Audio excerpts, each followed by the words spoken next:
pegue a palavra de Deus comigo agora, pegue a palavra do Senhor, por gentileza, e abra comigo no Evangelho segundo Mateus, capítulo de número 6, Evangelho segundo Mateus, capítulo 6. Nós vamos ler para iniciar o versículo de número 10, que é o texto que nós temos lido todos os dias nessa nossa série de mensagens. Amor, as lâmpadas, por favor. Mateus 6, verso de número 10. Quem encontrou, deixa. Quem encontrou, diga graças a Deus. Se você não encontrou ainda, diga misericórdia. Ou então me ajuda, e alguém aí vai ajudar você. Mateus capítulo 6, verso 10. Lembrando, amados, no decorrer da mensagem, se você tiver dificuldade para acompanhar a abertura da Bíblia, nós teremos os versículos colocados aí nas telas para que você possa acompanhar.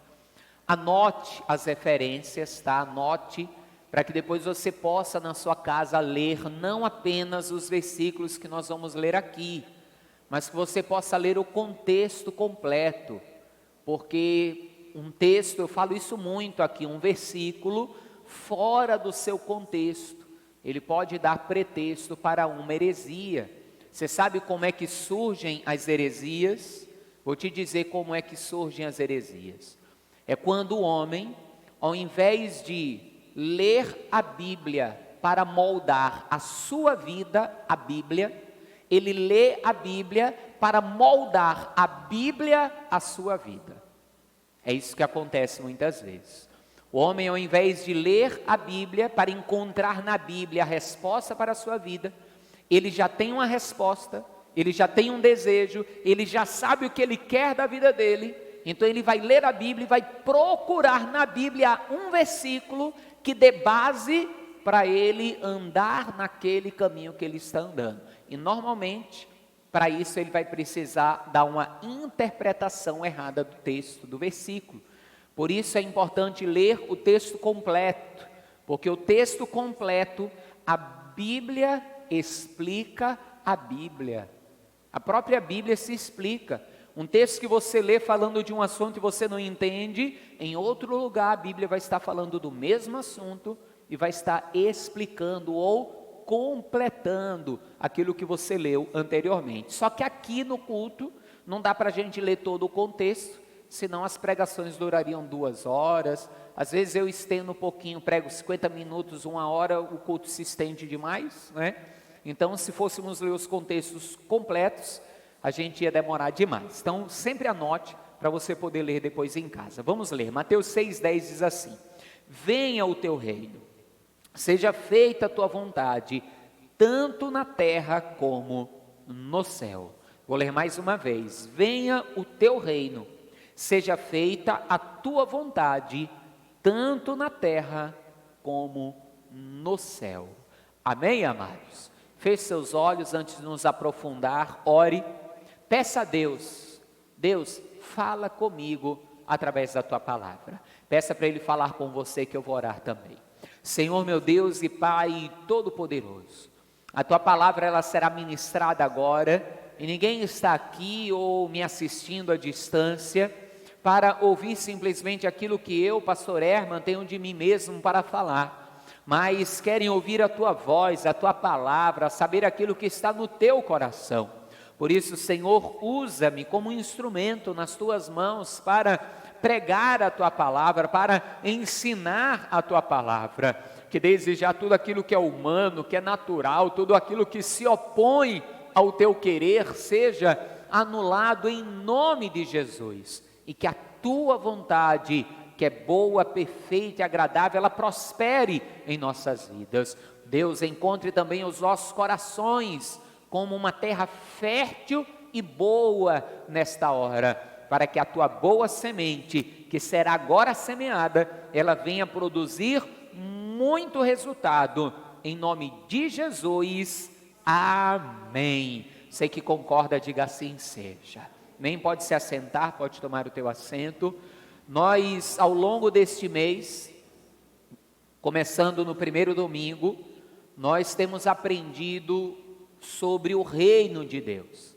Aprendemos o que é, aprendemos quando será, aprendemos também quem entrará nele, quem viverá ele e quem não. E hoje nós vamos começar a entender. Já dei algumas dicas ao longo desses outros cultos, mas hoje nós vamos aprender um pouco mais sobre viver o reino. Como viver, ou nós vamos aprender que nós podemos já hoje, agora, no nosso dia a dia, nós já podemos viver o reino de Deus. Pastor, mas como eu posso viver já o reino de Deus? Vamos aprender algumas coisas. Veja comigo o Evangelho segundo Lucas, capítulo de número 11. Veja algo que o Senhor Jesus diz. Lucas, capítulo de número 11, versículo de número 20. Você vai lembrar desse texto que nós lemos quando pregamos a primeira mensagem sobre o que é o reino de Deus. E nós também lemos esse versículo quando pregamos quando é o reino de Deus. Lucas capítulo 11, versículo 20. Jesus diz assim: mas se eu expulso os demônios pelo dedo de Deus, certamente a vós é chegado o reino de Deus. Ou seja, pare e pense comigo, se há quase 2000 anos atrás, Jesus está afirmando que o reino de Deus já era chegado, que naquele momento, quando ele havia há poucos instantes expulsado o demônio de um homem, pelo poder do Espírito Santo, aqui quando ele diz que expulsou pelo dedo de Deus, se você for fazer uma análise dos outros textos que falam sobre isso, você vai ver que Jesus vai dizer que ali se trata do Espírito Santo. Então Jesus está dizendo que expulsou aquele demônio através do poder do Espírito Santo, e que aquilo era uma manifestação ou uma prova de que o reino de Deus já era chegado. Então, se há quase 2000 anos atrás Jesus estava vivendo o reino ali naquele dia, nós hoje também temos acesso a isso. De certa forma, o reino que é vindouro, nós aprendemos sobre isso no segundo domingo do mês, o reino que é vindouro, ele também já está presente, ele já pode ser vivido, mas para que venhamos a viver neste tempo o reino, algumas coisas são necessárias, e pelo menos duas coisas são necessárias para que possamos viver no hoje, no agora, o reino de Deus. Veja algo comigo, aqui Lucas mesmo, veja o capítulo de número 17 agora, versículo também de número 20, Lucas capítulo 17, versículo de número 20, Jesus ainda falando do reino. Nós também lemos esse versículo já, em outras mensagens, neste mês, Lucas 17, 20, e interrogado pelos fariseus, sobre quando havia de vir o reino de Deus, respondeu-lhes e disse, olha só, o reino de Deus não vem com aparência exterior. Aí ele diz assim, nem dirão, ei-lo aqui ou ei-lo ali, porque eis que o reino de Deus está entre vós. Veja, o reino de Deus não é algo que pode ser visto com os olhos naturais, não é algo que pode ser tocado simplesmente, ou presenciado, de eu dizer, não, olha aqui, está aqui o reino de Deus, e alguém possa olhar e ver, contemplar com os olhos naturais isso. Então eu logo entendo uma coisa, que para viver o reino de Deus, eu preciso ter algo que me faça ser possível viver aquilo que os olhos não podem ver. E o que é que torna o homem possível viver aquilo que os olhos não podem ver? O que é, igreja?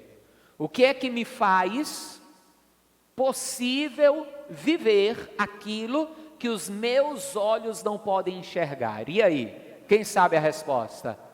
Essa é fácil, como é? A fé. Hebreus capítulo 11, vai comigo. Hebreus 11.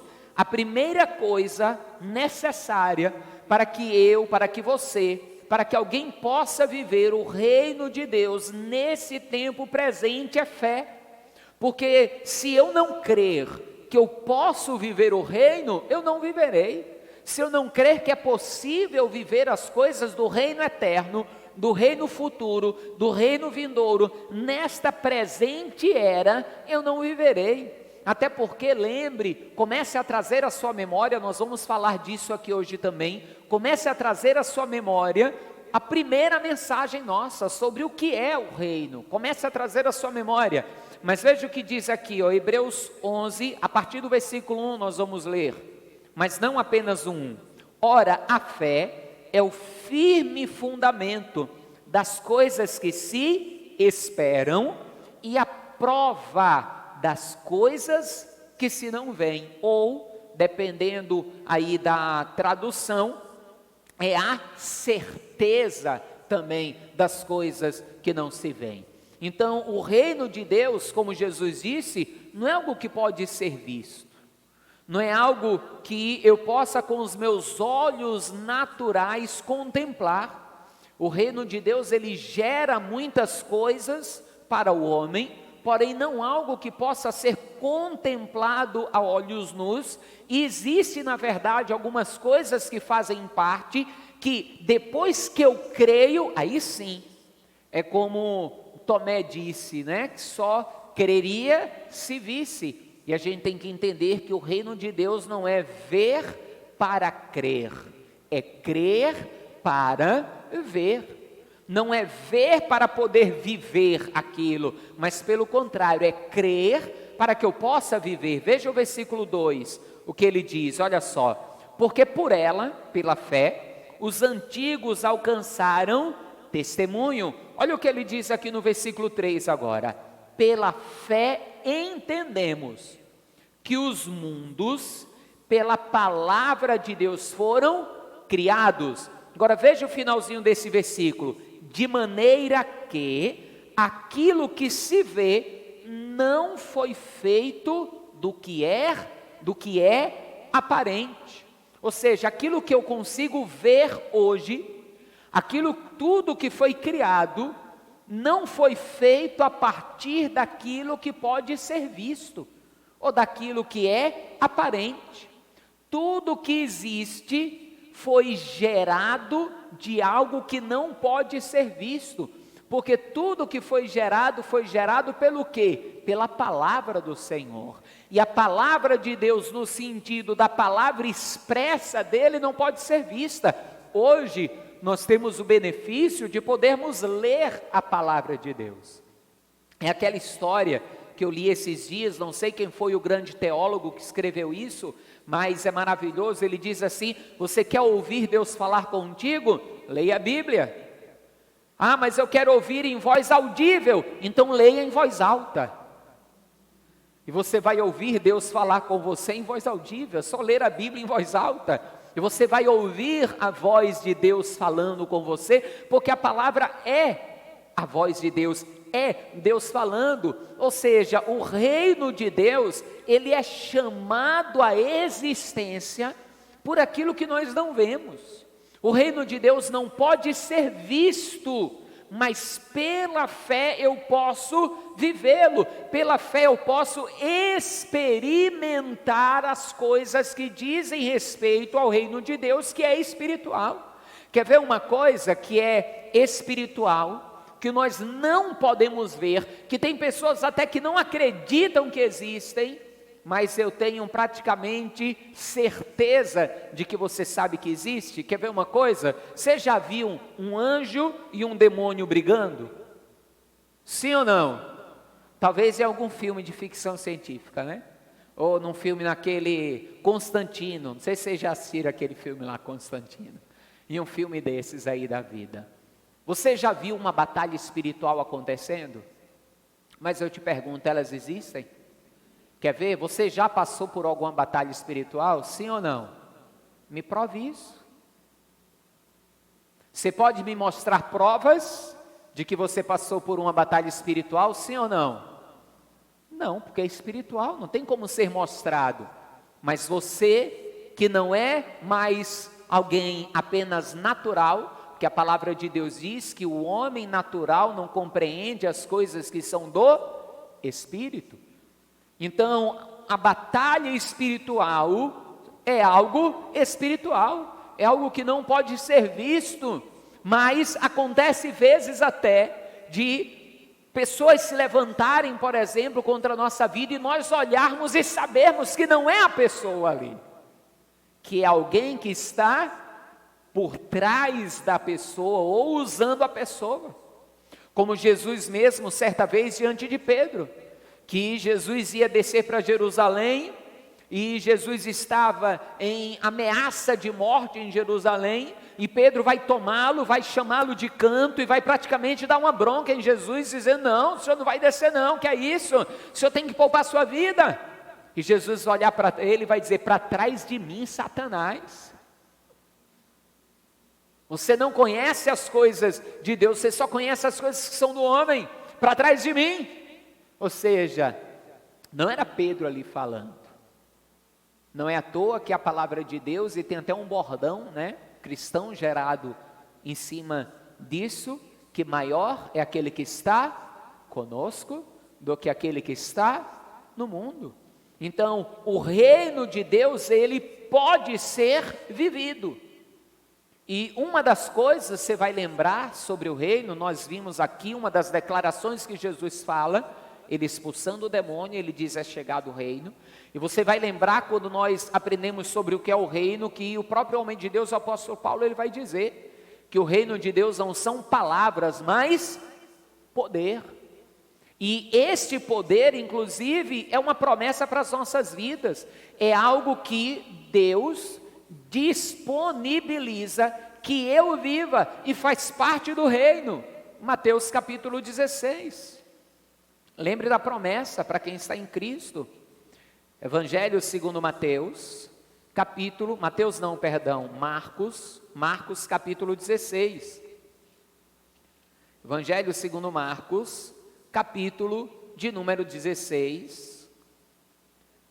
A palavra de Deus tem uma promessa maravilhosa. Deixa eu perguntar uma coisa para você. Você já viu alguém endemoniado? Você já viu alguém possesso de demônio? Sim ou não? A pessoa com a força natural consegue segurar? Eu já passei por uma experiência antes de ser cristão. Na época uma amiga minha manifestou endemoniada e 5 homens, eu e mais 4, não conseguíamos segurar ela. E eu lembro que isso foi de madrugada no meio da rua, aquela bagunça, imagina. Ela gritando, partiu para cima de mim dizendo que ia me matar.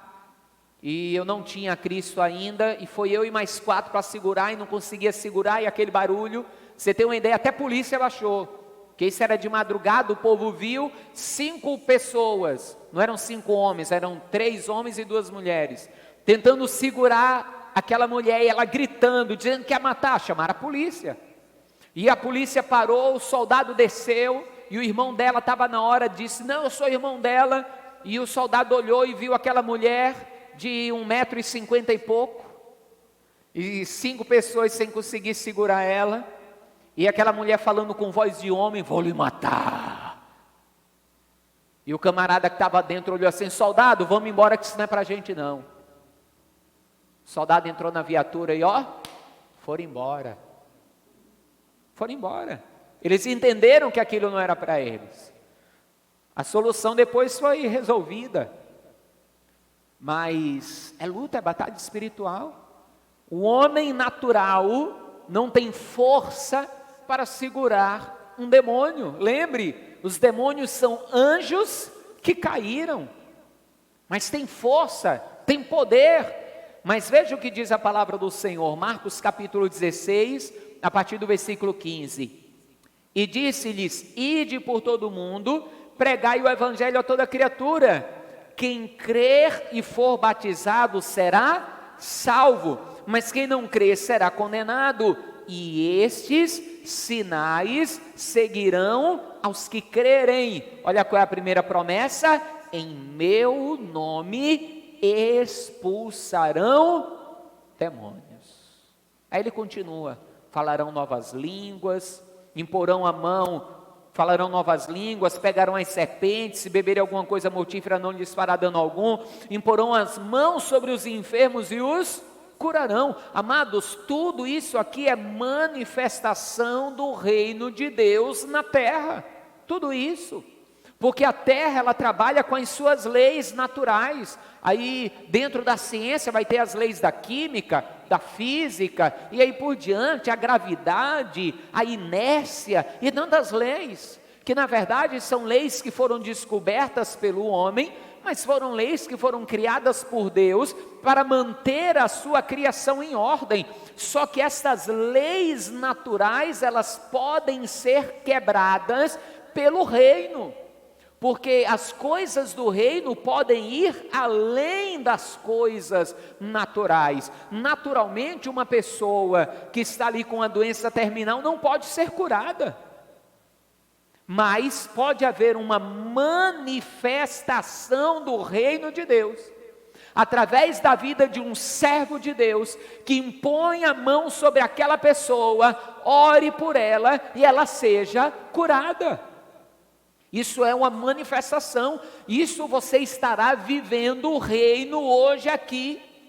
Quando o mal se levanta contra a tua vida, e você usa da autoridade que você recebeu como filho de Deus, como filha de Deus, você entende que aquilo não é natural, é espiritual, você se posiciona como homem de Deus, você se posiciona como uma mulher de Deus, você ora, você repreende, você expulsa aquele mal.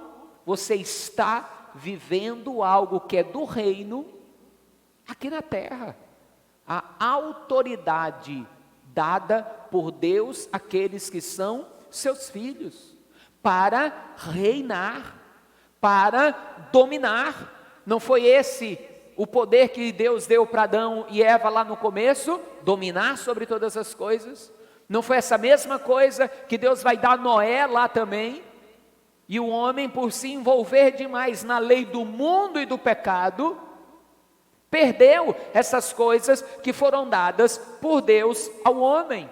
Lembre mais coisas que o reino é, Romanos capítulo 14, versículo 17, que vimos na primeira mensagem, inclusive, carta de Paulo aos Romanos, capítulo 14, versículo de número 17. Porque o reino de Deus não é comida nem bebida, que os crentes gosta ou não gosta? Mas o reino de Deus não é comida e bebida, amém? Isso aí faz parte do reino aqui da terra mesmo. Isso aí a gente pode usufruir sem problema, só tem que ter cuidado para não usufruir demais, que aí vira gula. Mas enfim, o reino de Deus não é comida nem bebida, mas o que? Justiça e paz e alegria no Espírito Santo.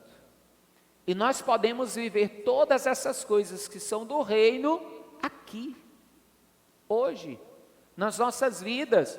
A justiça, viver a justiça de Deus, ainda que em meio às injustiças deste mundo.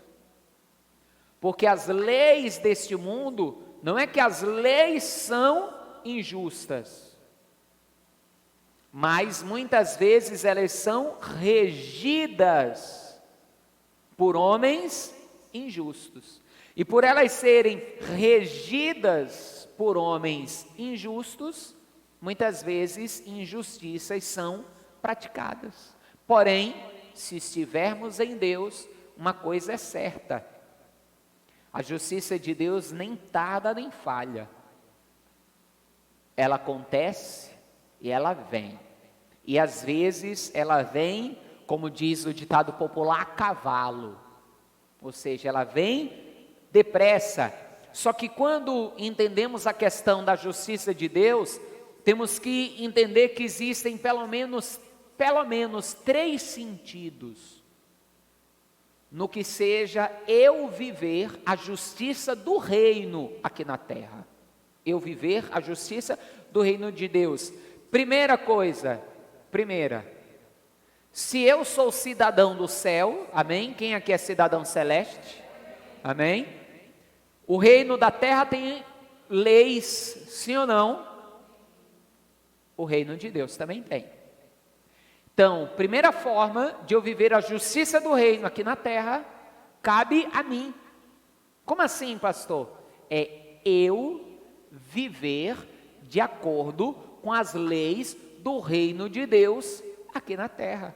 É eu andar em justiça, mesmo no meio de um mundo injusto.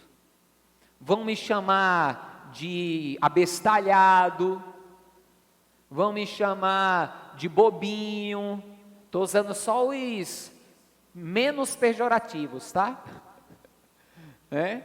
Vão me chamar de o que mais? Abestalhado, bobinho, inocente, estou usando só os mais, quer dizer, os menos pejorativos, porque tem uns nomes mais feios. Larga de ser besta, larga de ter trouxa. Não é ser besta, nem ser trouxa. É ser cidadão celeste. É andar em justiça.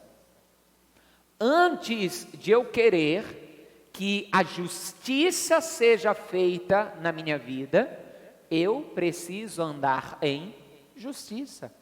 Veja algo que diz aqui a palavra do Senhor, Efésios capítulo de número 2, Efésios 2, versículos, vamos ler do 8 em diante. Efésios 2, do versículo 8 em diante diz assim: porque pela graça sois salvos, por meio da fé. Isso não vem de vós, é dom de Deus. Não vem das obras, para que ninguém se glorie, porque somos feitura sua, criados em Cristo Jesus, para o que, igreja? Para as boas obras, as quais Deus preparou para que andássemos nelas. Nós, como cidadãos salvos pela graça de Deus, precisamos andar agora de acordo. Temos que andar como salvos, temos que andar como justificados, temos que andar como redimidos, como transformados, como aqueles que nasceram de novo. Temos que andar desta forma. Entenda uma coisa: a graça, ela perdoa os pecados que eu já cometi, mas a graça também me capacita para não cometer mais pecados. A palavra de Deus é muito clara. Paulo, escrevendo aos Coríntios, ele diz: porque não veio sobre vós tentação senão humana. Não é tentação sobrenatural. Não veio sobre vós tentação senão humana. E ainda diz assim: e fiel é Deus, que junto com a tentação deu o que também? O escape. Então precisamos, em primeiro lugar, viver a justiça de Deus aqui na terra. Mas o crente ainda quer, muitas vezes, infelizmente, levar a melhor e não ser justo. Às vezes, até a pessoa que se diz serva de Deus, quer levar a melhor em cima dos outros e não ser justo. Não devolve um troco que foi dado a mais. Se acha algo e tem como identificar quem é o dono, não devolve. Fura a fila. Come as coisas no mercado e não paga. Coisas simples, que a pessoa acha que não tem nada demais. Tem gato em casa, não sei se é gato, macaco, como é que chama aqueles trem lá.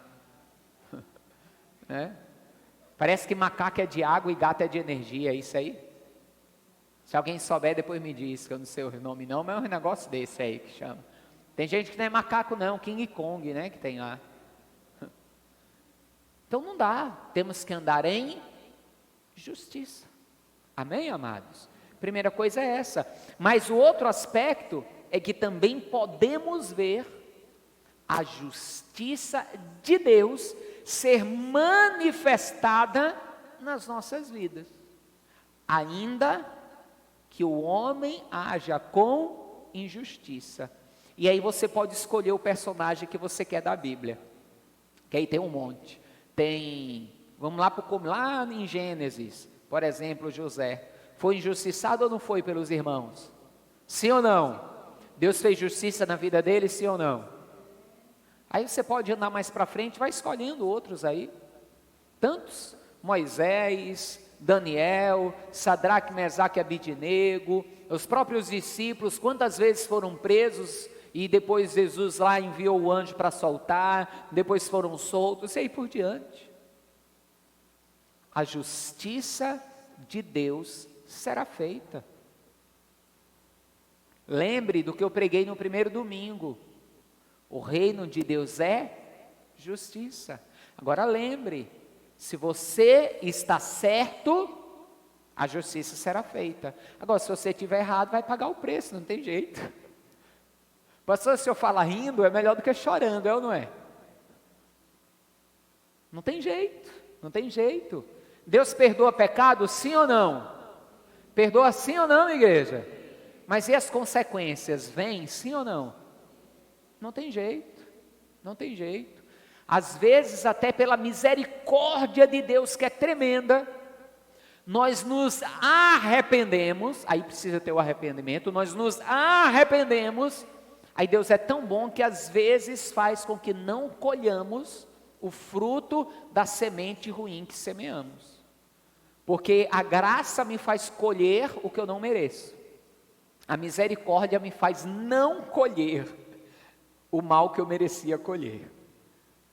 Então, às vezes, Deus, diante do arrependimento do homem, Ele gera graça e misericórdia, e o homem não colhe, mas às vezes a consequência vem, não tem jeito. E o terceiro aspecto da justiça, que eu inclusive deixei minha filhinha ali, algumas coisas anotadas para não esquecer de nada, é que para mim é a melhor de todas, que é ser justificado por Deus. E aqui tem dois aspectos. Primeiro, é Deus quem me justifica.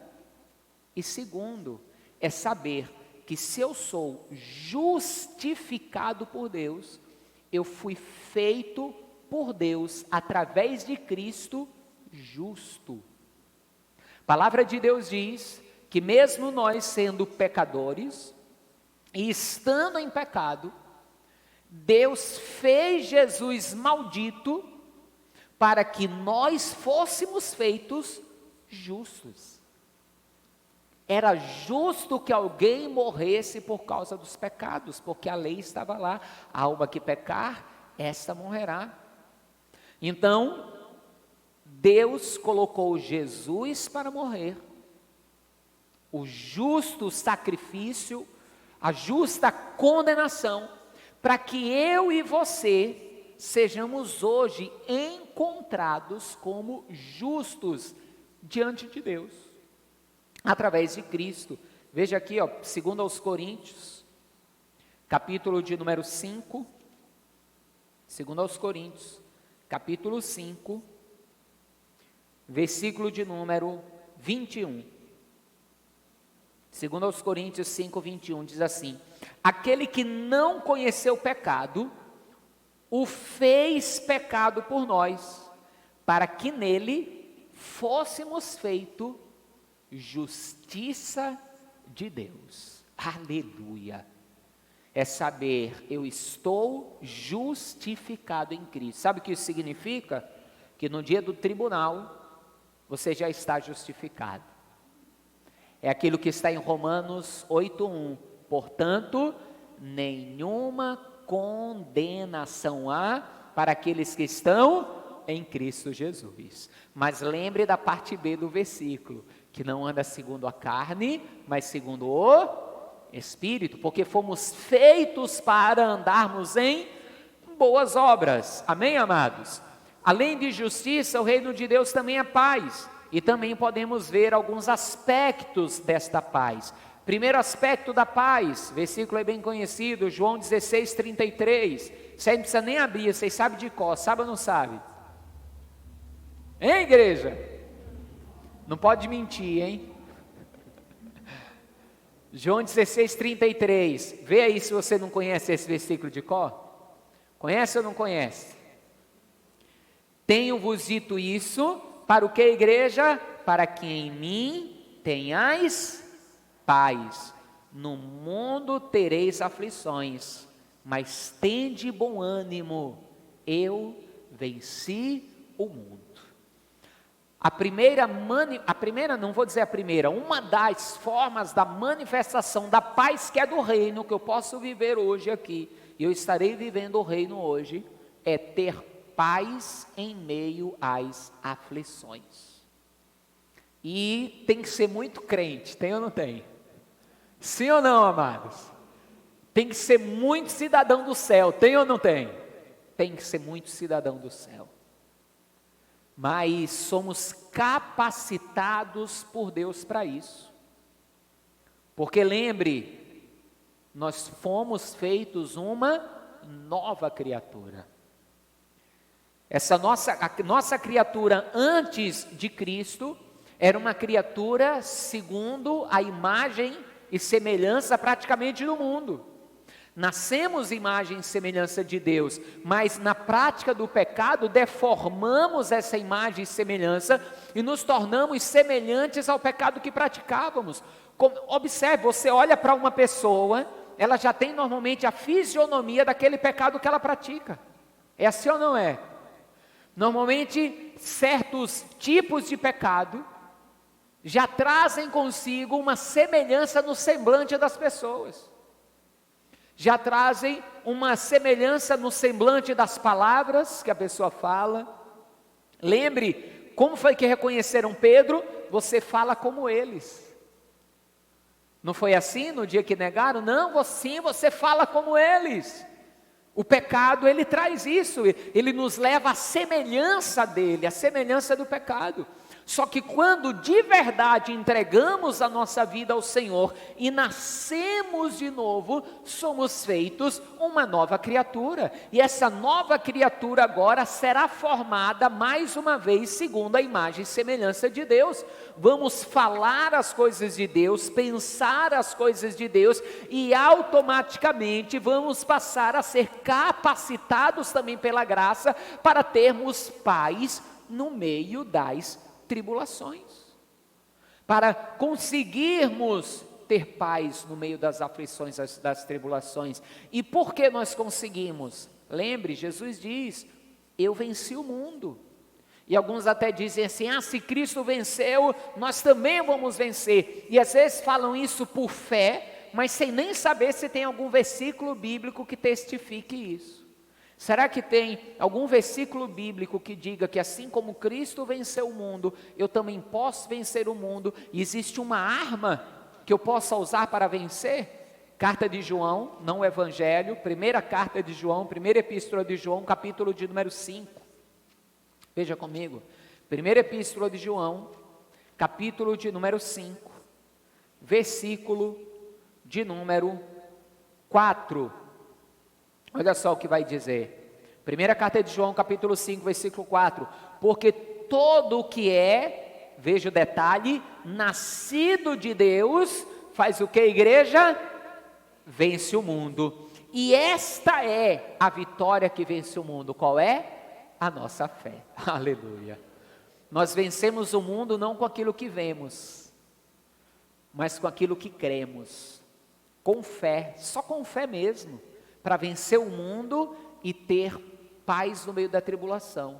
Porque o servo de Deus com fé consegue ter paz no meio da tribulação, porque ele sabe que nada da sua vida foge do controle das mãos de Deus. Porque ele sabe que quer ele esteja vivo, quer ele morra, a sua vida está no controle das mãos de Deus, e ele sabe que a morte para ele não é o fim, pelo contrário, é o início da vida eterna apenas. Como Paulo dizia, viver para mim é Cristo, morrer é lucro. Porque ele sabia que no momento que ele morresse, as aflições desse mundo acabariam. Ah, pastor, então eu vou querer morrer, está repreendido, porque aí já é desejo suicida, não pode. Aí Paulo ainda diz assim, eu já não sei o que é que eu faço, porque morrer para mim é bom, mas se eu tenho algum fruto que eu posso dar ainda em vida, então eu vou produzir. E nós podemos dar muitos frutos em vida, porque estamos ligados na videira verdadeira, que é Jesus Cristo. E aquele que está ligado nele, lembre lá de João capítulo 15, dá muito fruto. Como ele falou, não fosseis vós que escolhesseis a mim, mas eu que vos escolhi a vós outros, para que vades e dei fruto, e o vosso fruto permaneça, a fim de que tudo quanto pedirdes ao Pai, Ele vos conceda. Amém, amados? Segunda questão que eu posso enxergar, a paz, além da paz no meio da tribulação, a paz que vem do reino, também é fruto de uma consciência tranquila. Não tem remédio para dormir melhor do que uma consciência tranquila. É verdade ou não é? Não tem travesseiro mais fofinho do que uma consciência tranquila. O saber que você fez o que era correto, que você está buscando fazer o que é correto, que você está buscando viver de acordo com a vontade do Senhor, buscando fazer o que é certo, mesmo em meio a acusações, você fica em paz, porque a sua consciência, a sua mente está tranquila com você mesmo. Primeiro aspecto, você está em paz consigo mesmo. Veja o que diz aqui a palavra do Senhor. Veja só, João, primeira epístola de João ainda, capítulo de número 3 agora, capítulo de número 3, verso de número, veja aí comigo, 21, João, 1 João 3, 21, amados, se nosso coração nos não condena, temos confiança para com Deus, e qualquer coisa que lhe pedirmos, dele receberemos, porque o que, igreja? Guardamos os seus mandamentos e fazemos o que lhe é agradável à vista. Ou seja, eu tenho tranquilidade de me ajoelhar e entrar na presença de Deus, sabendo que eu tenho buscado viver de acordo com a vontade dEle. Você já percebeu? Isso aí só vale para quem é crente de verdade. Que quando você falha, quando você peca, quando você erra, você fica constrangido, constrangida de entrar na presença de Deus para orar? Para pedir alguma coisa? Você se sente envergonhado, envergonhada? Isso é só quem é crente de verdade. Quem não é crente de verdade, peca, erra, não está nem aí, né? Já não olha, já não usa mais hidratante, usa óleo de peroba na cara, né? Cara de pau. Então, não está nem aí mais.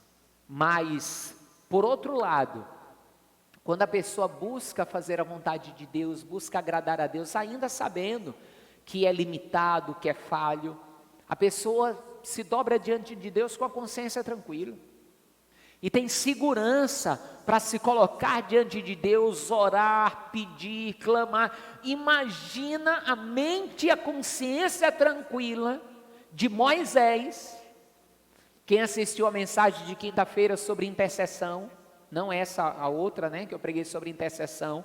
Imagina a mente tranquila de Moisés para entrar na presença de Deus e dizer: Senhor, perdoa ele, senão risca o meu nome do livro da vida.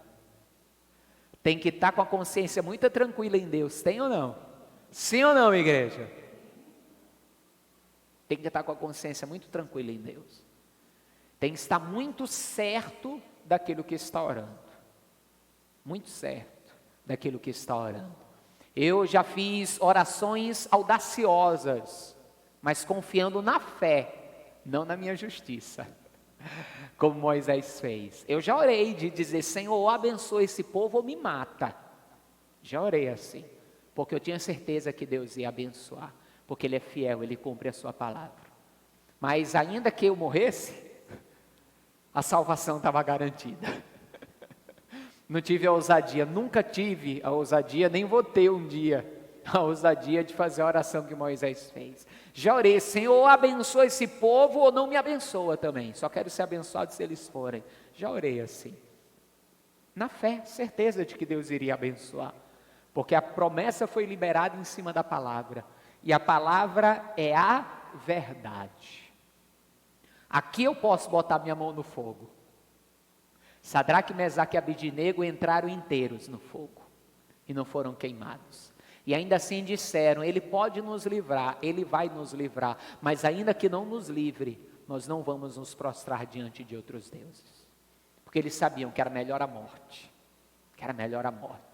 do que perder a paz que eles tinham. Mas aqui nesse mesmo texto nós vemos outro tipo de paz.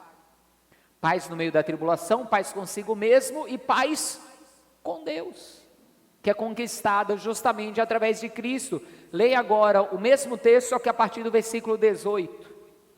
João 3, a partir do versículo 18. 1 João 3, a partir do versículo 18. Meus filhinhos, não amemos de palavra, nem de língua, mas por obra e em verdade. E nisto conhecemos que somos da verdade, e diante dele asseguramos o nosso coração. Ou seja, passaremos a ter um coração seguro diante de Deus. Sabemos que nosso coração, sabemos que se o nosso coração nos condena, maior é Deus que o nosso coração, e conhece todas as coisas. Amados, se o nosso coração nos não condena, temos confiança para com Deus, e qualquer coisa que lhe pedimos dele, a receberemos, porque guardamos os seus mandamentos. Ou seja, até quando o nosso coração nos condena, nós precisamos nos lançar diante dele. Por quê? Porque ele sabe todas as coisas. Ele conhece as nossas fraquezas, ele conhece as nossas falhas, e diante de um arrependimento sincero, ele está pronto para nos perdoar, como está lá em Provérbios: aquele que encobre a transgressão não prospera, mas aquele que confessa e deixa, alcança a misericórdia, né? Então, nós podemos ter toda esta paz aqui nesse tempo presente, coisa que é do reino. Terceira coisa que também é o reino, alegria do Espírito, e esse talvez seja o mais difícil, talvez. Mateus capítulo 5, estamos já caminhando para o final. Mateus capítulo 5, Evangelho segundo Mateus, capítulo de número 5, veja aí comigo, o versículo de número do 10 em diante. Mateus 5, a partir do versículo 10. Veja o que Jesus diz. Parece difícil, só que isso é mandamento, tá, amados? Praticamente um mandamento da parte do Senhor. Olha o que ele diz. Mateus 5, a partir do versículo 10. Bem-aventurados, felizes. Aí veja bem se é mesmo. Felizes, o quê? Os que sofrem perseguição por causa da justiça, porque deles é o reino de Deus. Bem-aventurados, ou mais do que felizes, felizes sois vós, quando vos injuriarem, e mais o que? Perseguirem, e mentindo, disserem todo mal contra vós, por minha causa. Não é quando falarem mal de você, porque você está no erro mesmo, que aí essa promessa não se encaixa. É quando falarem mal de você, ou te perseguirem, ou qualquer coisa, por causa do Senhor.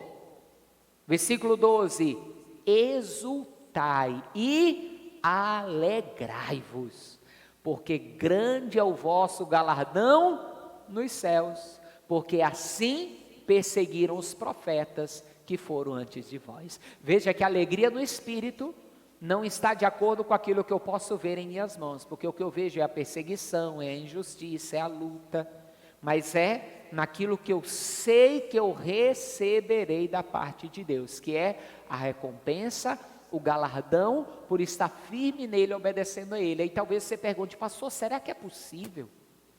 alguém se alegrar com as perseguições? Atos dos Apóstolos, capítulo de número 5. Atos dos Apóstolos, capítulo 5. Quando eu leio esse texto aqui, eu sinto vergonha de mim. Que às vezes qualquer lutinha, qualquer tribulação, a gente fica com raiva de Deus, né? Ah, Senhor, por quê? Sou teu servo, estava fazendo tua vontade. Atos 5, veja comigo aí, a partir do versículo 40, Atos dos Apóstolos, capítulo 5, a partir do versículo 40 diz assim: e concordaram com ele, e chamando os apóstolos, e tendo-os o que, igreja? Fizeram um denguinho, um carinho, foi isso? Tendo-os açoitado, mandaram que não falassem no nome de Jesus, e os deixaram ir. Aí veja o versículo 41. E retiraram-se, pois, da presença do conselho, fazendo o que, igreja? Regozijando-se de terem o que? Sido julgados dignos de padecer afrontas pelo nome de Jesus. Aleluia! Os caras saíram apanhados, lascados, desculpa a expressão, rindo, glória a Deus, olha só, nós somos dignos de apanhar por causa de Jesus, aleluia, igualzinho a gente, é ou não é? Hein, igreja? Igualzinho a gente, é ou não é? E olha o que eles fizeram no outro dia, e todos os dias no templo e nas casas, não cessavam de ensinar e de anunciar a Jesus Cristo. Deram uma surra neles e disseram, não falem mais de Jesus. Eles saíram alegres e doidos para levar outra camada de pau, outra pizza. Continuaram anunciando, não estava nem aí. Se a gente tiver de apanhar, a gente apanha. A gente quer pregar o evangelho, regozijados, felizes. Por quê? Porque tinham apanhado? Felizes por quê? Porque estavam com as costas doendo, tendo que fazer curativo? Não. Felizes porque sabiam que grande seria o galardão deles. Porque tem a promessa que se com Cristo padecermos, com Ele também seremos glorificados.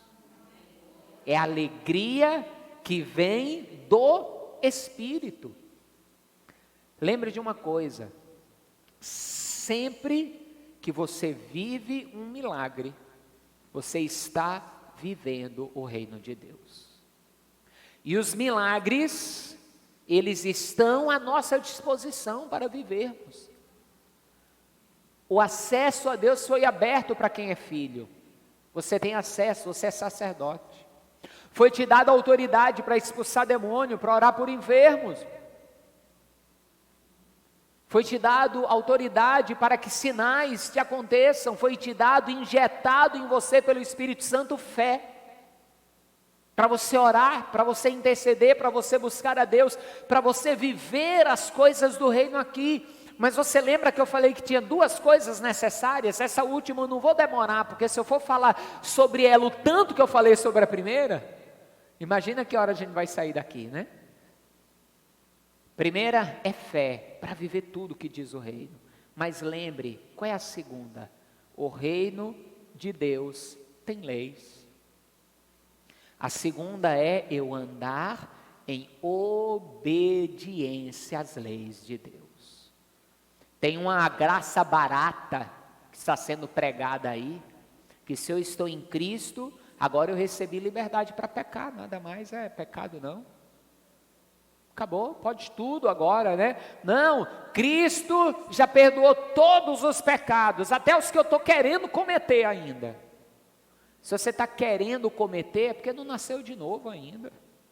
Então nem os primeiros foram perdoados, porque o perdão só acontece quando há o novo nascimento. A graça nos capacita para andarmos sem pecado. Se a graça fosse liberdade para pecar, a Bíblia não estaria cheia de advertências. No Novo Testamento, o próprio Jesus vais e não peques mais. Retenham firme a vossa confissão para boas obras. Não estaria lá em Gálatas, como pregamos no domingo passado, aqueles que não entrarão no reino do céu. Quantos que ficarão de fora? Por causa de quê? De pecado. Ah, mas não estão em Cristo? Mas estão em pecado. E se está em pecado, já era, meu amigo. Nem vai viver o reino aqui, nem vai viver o reino vindouro. E pior, porque pode até viver coisas do reino aqui, como está lá em Mateus 7:21, e não viver o reino vindouro, como eu ensinei aí na mensagem passada. Se você quiser mais detalhes, assista a mensagem passada. Ou seja, vivamos, amados, a cada dia, debaixo da autoridade de Deus, porque se eu vivo debaixo da autoridade de Deus, eu também tenho a autoridade de Deus na minha vida, para viver em autoridade, para viver o reino de Deus aqui na terra, e ser santo, como santo é o Senhor. Amém, amados? Vamos aplaudir a Jesus? E fique de pé no seu lugar, fique de pé. Eu quero orar com você e por você nesse instante. Quero orar com você e por você nesse instante.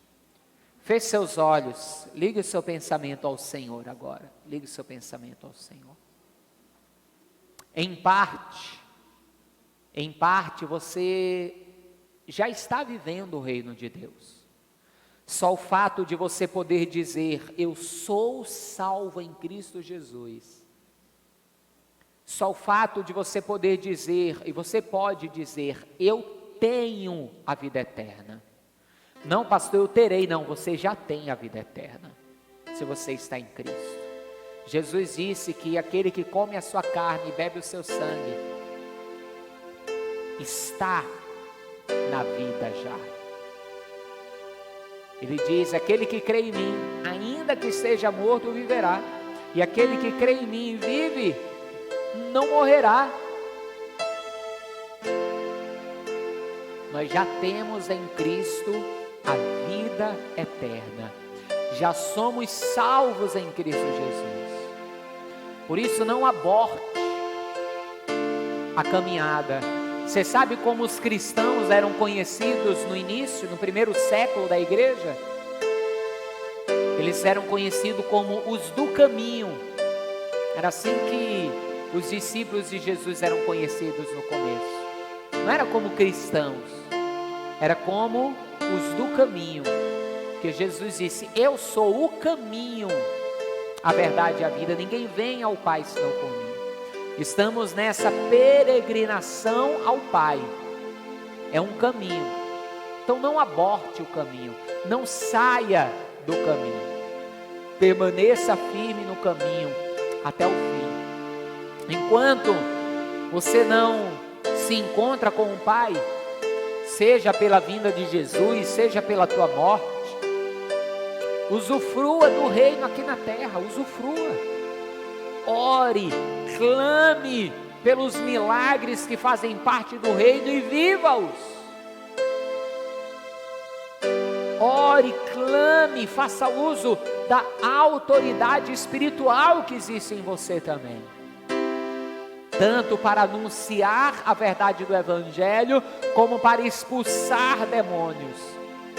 Para ter a certeza que nenhum levante do inimigo contra a tua vida te derrotará, porque maior é aquele que está contigo, maior é aquele que habita em você.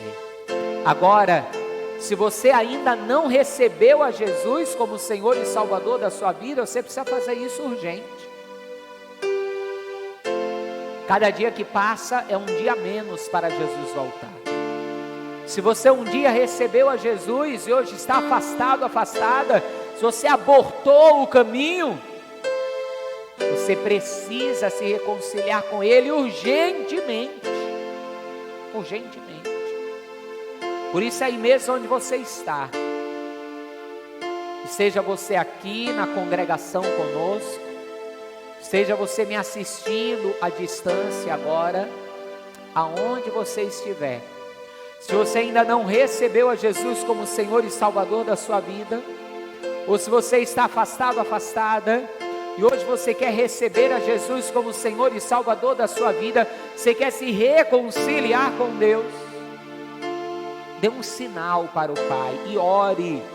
A palavra de Deus diz que no coração nós cremos para a justiça e com a boca fazemos confissão para a salvação.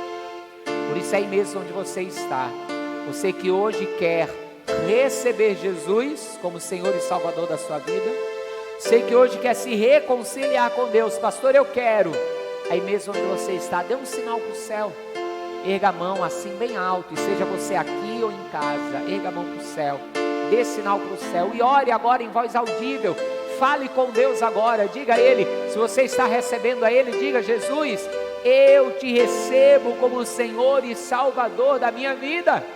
Se você está se reconciliando, diga a Ele: Jesus, eu me reconcilio contigo, eu te peço perdão por eu ter abortado o caminho, mas eu volto como filho pródigo, faz comigo uma nova aliança. Ore, fale com Deus agora, e eu irei orar por você também, e irei orar com todos aqueles também que já estão firmes. Ore a Deus, você que já está firme, peça a Ele para você viver o reino aqui na terra, peça a Ele para que você tenha autoridade de filho, autoridade sobre as forças do mal, peça a Ele para que Ele use você até mesmo para operar sinais, prodígios, maravilhas, para fazer grandes coisas no nome do Senhor. E eu vou orar também.